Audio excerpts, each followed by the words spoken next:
Isabela Santiago, do segundo TIB, e para o vídeo de história desse trimestre eu resolvi ficar com o absolutismo. Bom, o que era o absolutismo? O absolutismo, ele era um regime de poder, ele era uma forma de governar na qual o poder absoluto ele estava centrado nas mãos do rei. E ele era responsável por comandar toda uma nação. Bom, o absolutismo ele surgiu na Europa, né, na Idade Moderna, no século XVI e no século XIX. E ele foi um dos principais regimes de modelo governamental colocado em ação. Bom, o que o absolutismo defendia? O absolutismo ele defendia a concentralização do poder político pelas mãos do rei. A partir da baixa da Idade Média, o cenário político europeu ele sofreu transformações que romperam com o caráter local. Ou seja, que o poder ele assumia durante o auge das relações feudais.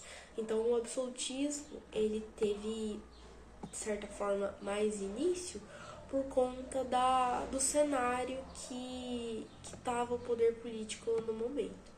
Bom, e o que o absolutismo julgava? Qual era o lema do absolutismo? Bom, para falar qual era o lema do absolutismo, eu vou ter que citar o rei Luís, que era conhecido como Rei Sol, né? E o rei Luís, Rei Sol, ele colocava a seguinte frase: o Estado sou eu. Ele persexou em todas as características do absolutismo e ele atribuía essa frase como uma característica de representação completa do Estado, que ela fazia do rei um elemento político. E daí que vem o termo absolutismo, porque o rei ele estava no poder absoluto de tudo.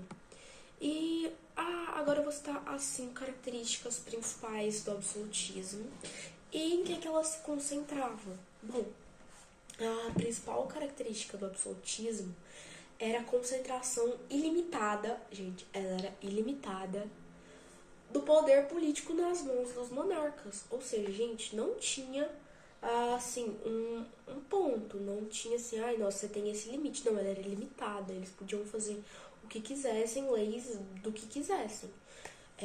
Porque o clero não influenciava, nada influenciava, porque o real poder estava nas mãozinhas dos monarcas.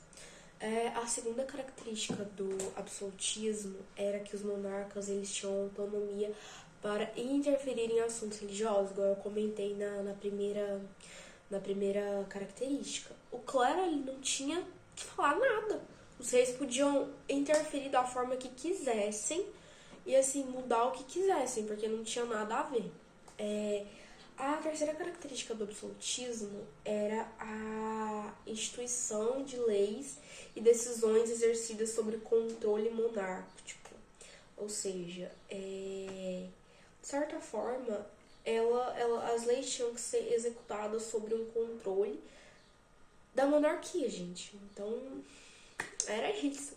Agora, a quarta característica do absolutismo era o poder dos monarcas, era hereditário, ele passava, né? E quinto e não menos importante, o mercantilismo, ele foi a principal sistema econômico do absolutismo. Ou seja, no vídeo passado a gente entendeu que o mercantilismo era a passagem do feudo, né? E aqui no absolutismo a gente vê que o mercantilismo foi o principal sistema econômico do absolutismo. Olha que interessante. E pra gente finalizar, o que o absolutismo ele julgava? Por que surgiu o absolutismo? O absolutismo ele foi uma forma do governo que ele prezava o poder absoluto dos monarcas e ele surgiu para atender as demandas da nobreza feudal e da burguesia mercantil. O absolutismo ele foi uma forma do governo muito comum na Europa entre o século XV e o século XIX, de defender a teoria do poder absoluto que o rei tinha sobre uma nação. Então, assim, o absolutismo ele surgiu mais para atender demandas da nobreza, né? E esse foi o meu vídeo de história, espero que tenha ficado dei para entender o que foi o absolutismo. E era só isso.